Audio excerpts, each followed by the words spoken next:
ہم یزید کا دفاع صرف اس لیے کرتے ہیں، مسجد نبوی میں گھوڑے باندھے گئے، انہوں نے لیدیں کی، نماز نہیں ہوئی اور 1000 لڑکیاں حاملہ ہوئیں۔ واقعہ حرہ کی حقیقت کیا ہے؟ یزید کا اس میں کیا کردار رہا ہے؟ کچھ لوگوں نے مدینے میں بغاوت کی، وہ خاندان حسین میں سے نہیں تھے، یہ ذہن میں رکھی، صحابہ میں سے بھی نہیں تھے۔ ان کی بغاوت کو کچلنے کے لیے یزید نے اقدام کیے۔ اس لشکر کا جو سالار تھا مسلم، وہ میرے نبی کا صحابی تھا، ایک صحابی سالار ہے، اور یزید نے اس سالار کو کہہ کے بھیجا تھا کہ زین العابدین کو میرا پیغام پہنچانا ہے کہ وہ ہمارے ساتھ تعاون کریں گے اور آپ نے ان کے ساتھ تعاون کرنا ہے۔ یہ آگے جو ہے نا کہ مسجد نبوی میں گھوڑے باندھے گئے، انہوں نے لیدیں کی، نماز نہیں ہوئی اور 1000 لڑکیاں حاملہ ہوئیں۔ کتنیاں؟ اس فوج کی وجہ سے 1000۔ مزے دی گل اے وے اے بندہ جڑا نال نال گندا سی نا، کمال اس کا ہے، 1 2 3 4 999 نہیں، 1001 بھی نہیں، پوری 1000، اور 1000 حرامی بچے پیدا ہوئے، کسی کا حمل ضائع نہیں ہوا۔ انا للہ۔ چلو یار چھوڑو، وہ تو مسجد نبوی ہے، دور صحابہ کا تھا، تابعین کا تھا، ہم ان کی جوتیوں کی خاک کے برابر بھی نہیں، ہم ان کی جوتیوں کی خاک کے برابر بھی نہیں۔ آج اگر معاویہ مسجد میں یا آپ کی پنڈ کی مسجد میں کوئی حکومتی اہلکار گھوڑے باندھے اور گھوڑے لید کریں، آپ کا کیا کردار ہوگا؟ گھر میں بیٹھے رہو گے؟ گھر میں بیٹھے رہو گے؟ گھوڑے باندھ بھائی مسجد میں ہمیں کیا ہے، یا سینہ تان کے باہر نکلو گے؟ نکلو گے۔ اس کا مطلب یہ ہوا کہ صحابہ کا ایمان اتنا بھی نہیں تھا جتنا تمہارا ہے، اور وہ طبقہ یہی منوانا چاہتا ہے، انہوں نے منوا لیا، آپ کی زبان پہ باتیں آ گئیں۔ عبداللہ ابن مطیع صحابی رسول تھے، کیا قاضی شرح نے قتل حسین کا فتویٰ جاری کیا تھا؟ تقریراً یا تحریراً؟ مجھے آپ کی اس پرچی کی کوئی سمجھ نہیں آئی تھی۔ علامہ صاحب آپ کی کتاب واقعہ کربلا کے بارے جماعتی شورا نے 1993 میں جو اعتراضات اٹھائے تھے، اس بابت آپ کیا جواب دینا چاہیں گے؟ اور فلاں صاحب نے جو کتاب لکھی ہے اس کے بارے میں آپ کی کیا رائے؟ دیکھیں، میری جو کتاب ہے واقعہ کربلا، وہ تو بین ہو گئی، اس کے بعد وہ چھپی نہیں، اس کے بعد وہ شائع نہیں ہوئی، کوئی اعتراض نہیں اٹھایا گیا میری کتاب پر، صرف اتنا کہا گیا کہ اس کے بارے میں دیکھیں گے۔ نہ پھر انہوں نے دیکھا، نہ مجھ سے کسی نے پوچھا۔ اگر مجھے کسی مجلس میں طلب کرتے تو میں ان کے اعتراضات کا جواب دے دیتا۔ اور یہ جو کتابیں لوگ لکھتے رہتے ہیں، جس کتاب کا آپ نے حوالہ دیا، انہوں نے لکھن دو یار، کیوں کسی کا قلم آپ کیوں روکتے؟ لکھتے رہتے ہیں لوگ، جس نے تصنیف کی اس نے اپنے آپ کو نشانہ بنا۔ تو ہم جب تصنیف کرتے ہیں تو ہم اس کے لیے تیار رہتے ہیں کہ لوگ ہماری تصنیف پر اعتراض کریں۔ اعتراض معقول ہو تو جواب دینا چاہیے، اور اگر اعتراض معقول نہ ہو تو قالوا سلامہ۔ قالوا سلامہ کا کیا معنی کرتے ہیں حضرت صاحب؟ ہمارے حضرت رئیس المفسرین مولانا حسین علی رحمۃ اللہ علیہ کیا معنی کرتے ہیں؟ وہ معنی کرتے ہیں پراں تھی سن ہور بھی چنتا بڑیاں نے، پراں تھی سن ہور بھی چنتا بڑیاں۔ یزید کی بیعت جب کی گئی اس کی نوعیت کیا تھی؟ آئے درست ہے کہ ایک شخص تلوار لیے کھڑا ہو گیا تھا بیعت کروانے کی خاطر؟ تلوار تو عمران خان پہ بھی اٹھائی جا رہی ہے، پھر یہ مان گیا؟ مانتے ہیں یہ سیاسی ڈنڈے کے زور سے منوا لیتے ہو؟ ان سیاسیوں سے؟ عمران خان کو کہو کہ شہباز شریف دی بیعت کرے، کہو۔ اس زمانے کے صحابہ کا ایمان اس سے بھی کمزور تھا کہ تلوار لے کے لوگ کھڑے ہو گئے تو بیعت کرواتے رہے تلوار کے زور سے، صحابہ کی۔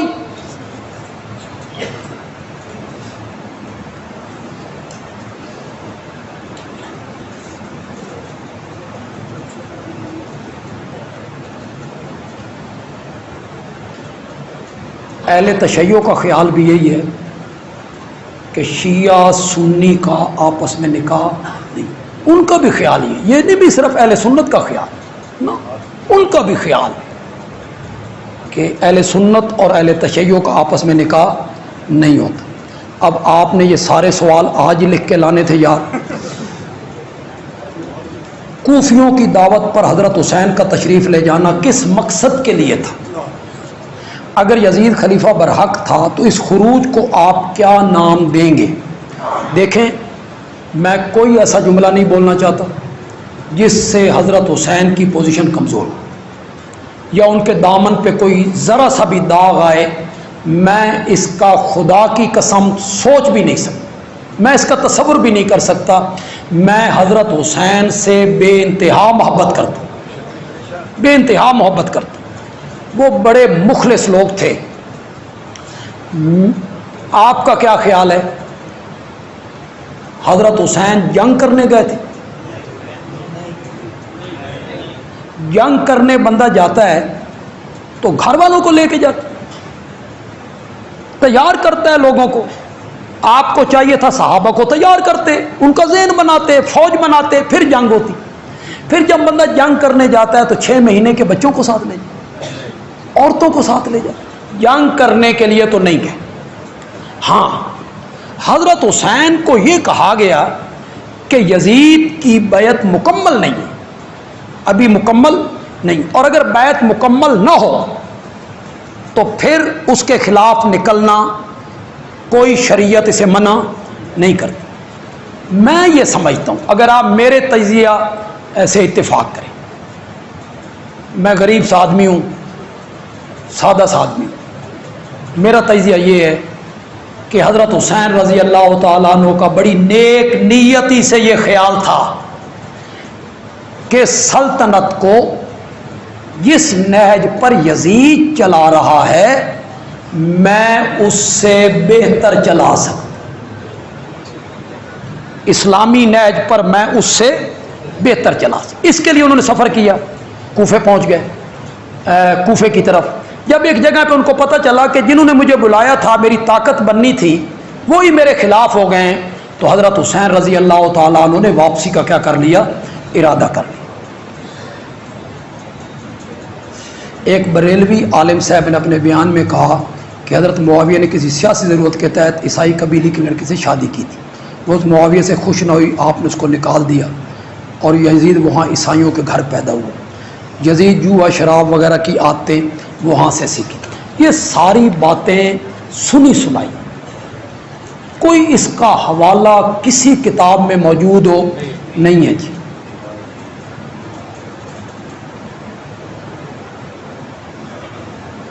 کوفہ کا گورنر پہلے ایک صحابی تھے، نعمان ابن بشیر صحابی ہیں، وہ کوفے کے گورنر تھے۔ تو پھر یزید نے ابن زیاد کو گورنر بنا دی۔ دیکھیں، ہر کام ہر آدمی کے لائق نہیں ہوتا۔ ایک آدمی بڑا عالم ہے لیکن منتظم اچھا نہیں۔ نعمان ابن بشیر سے صوبہ کنٹرول نہیں ہو رہا، لوگ سر اٹھا رہے تھے، وہی شرارتی لوگ جن کا ذکر میں نے پہلے کیا، وہی شرارتی لوگ حضرت عثمان کے زمانے کے، وہی شرارتیں کر رہے تھے۔ اس لیے اس نے بدل کے ابن زیاد کو گورنر بنایا، جس نے اس بغاوت پر قابو پا لیا۔ کچھ لوگ کہتے ہیں کہ یزید وقت کا حکمران تھا، اس لیے اس کی ذمہ داری اس پر آتی ہے، کیونکہ ریاست کی ہر چیز کی ذمہ داری حاکم پر ہوتی ہے۔ دیکھیں، یہ آپ کہہ سکتے ہیں کہ اس نے حضرت حسین کے قاتلوں کا بدلہ نہیں لیا، یہ اس کی غلطی تھی، آپ کہہ سکتے، لیکن بعض اوقات حکمرانوں کی کچھ مجبوریاں ہوتی ہیں جن کے تحت وہ مجبور ہو جاتے ہیں۔ آپ کا کیا خیال ہے؟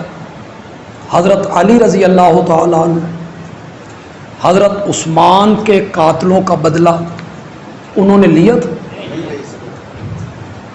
اچھا، حضرت حسین رضی اللہ تعالیٰ عنہ کی جو شہادت ہوئی تو کسی نے کوئی مدعی بنا،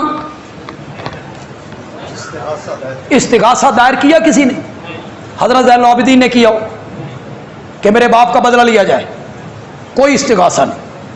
اور حضرت عثمان کے بارے میں 2 بندوں نے استغاثہ کیا، اور وہ بندے بھی معمولی نہیں ہیں، ایک ام المومنین ہیں، دوسرے حضرت معاویہ ہیں۔ استغاثہ لے کے کھڑے ہو گئے بدلہ دلوایا جائے۔ حضرت علی رضی اللہ تعالیٰ عنہ بدلہ نہیں دیا۔ حضرت علی رضی اللہ تعالیٰ عنہ کا خیال یہ تھا پہلے میری بیعت کرو، میرے ہاتھ مضبوط کرو، پھر بدلہ لیں گے۔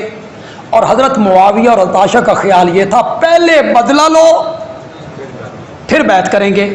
دونوں صحابی ہیں، ہم کسی کو بھی غلط نہیں کہہ سکتے، کسی کی نیت پہ بھی ہم شک نہیں کر سکتے، نیت پہ بھی شک ہم نہیں کر سکتے۔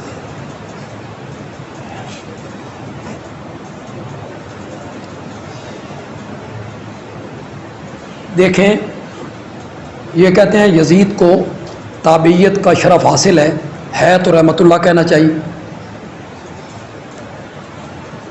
یزید کے بارے میں ہر بندے کا اتنا ہی خیال ہے جتنا اس کے اندر ایمان ہے۔ میں نے بات تو بڑی کر،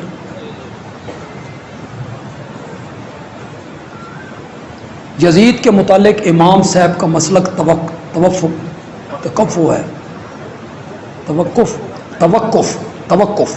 مسلک یہ ہے، یعنی خاموشی اختیار کرو۔ آپ دفاع کیوں کرتے ہیں؟ میں نے کوئی دفاع نہیں کی، یزید سے کوئی سروکار نہیں ہے، ہمارے لیے یزید سے پہلے حسین ہے، ہمارے دلوں کا چین حسین۔ ہم یزید کا دفاع صرف اس لیے کرتے ہیں کہ یہ لوگ یزید کو کراس کر کے معاویہ تک پہنچے، معاویہ سے ابو بکر و عمر تک، اس لیے صرف خدا گواہ ہے۔ اور معاویہ سے بھی ہمارا کوئی ذاتی رشتہ نہیں، ان سے بھی محبت اس لیے کرتے ہیں کہ وہ ہمارے نبی کے صحابی، بس ہم نے ان کا دفاع کیا کرنا ہے؟ البتہ ہم یہ کہتے ہیں کہ کوفے کے جو لوگ تھے وہ منافق تھے، انہوں نے حضرت عثمان کو شہید کیا، حضرت حسین رضی اللہ تعالیٰ عنہ کے ساتھ یہ سب کچھ کرنے والے بھی وہی لوگ تھے۔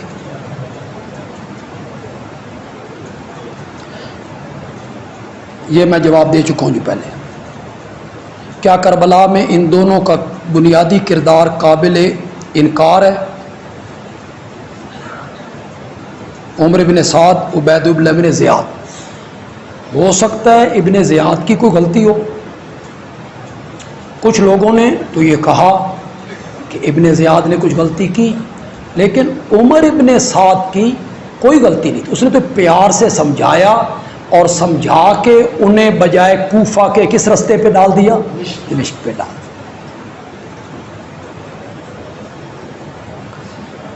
ابن زیاد کو کس نے امام حسین کے قیام کو کچلنے کے لیے کوفے کا گورنر بنایا تھا؟ یہ جن صاحب نے پرچی لکھی ہے، میں ان سے گزارش کروں گا کہ آپ نے ساری زندگی کبھی امام ابو بکر کا، کبھی آپ بولے ہو امام ابو بکر، امام عمر، امام عثمان، بولتے ہو؟ حضرت حسین رضی اللہ تعالیٰ عنہ کے ساتھ امام کا لفظ یہ نظریہ امامت کی ترجمانی ہے، اور یہ ان کا نظریہ امامت کا ایک الگ تھلگ، ورنہ حضرت حسین رضی اللہ تعالیٰ عنہ کو، حضرت حسن رضی اللہ تعالیٰ عنہ کو 6 مہینے کے لیے خلافت ملی کہ نہیں ملی؟ امامت بھی ملی، خلافت بھی ملی، نمازیں بھی پڑھاتے رہے۔ حضرت حسین رضی اللہ تعالیٰ عنہ تو خلیفہ نہیں بنے، خلیفہ ہی نہیں بنے، خلافت ان کو نہیں ملی، انہیں آپ امام کہہ رہے ہیں۔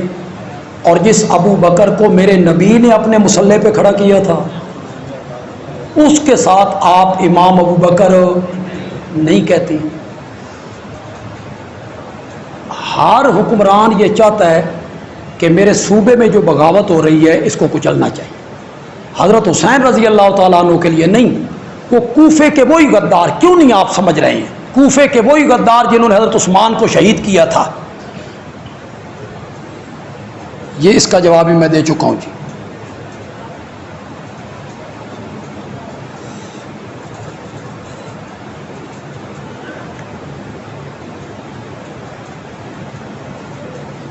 یہ سارے پرچیوں کا میں جواب دے چکا ہوں جی۔ عمر بن سعد کے متعلق یہ ساری پرچیاں ہیں جی۔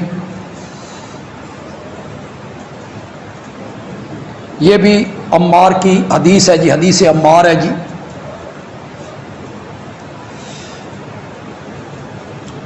سیاہ لباس پہننا کوئی جرم نہیں،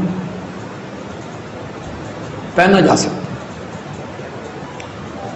لیکن کسی قوم کے ساتھ تشبہ نہیں ہونا چاہیے۔ میرے آقا نے فرمایا من تشبہ بقوم فہو منہم، جس نے کسی قوم سے مشابہت کی نا وہ انہی میں سے۔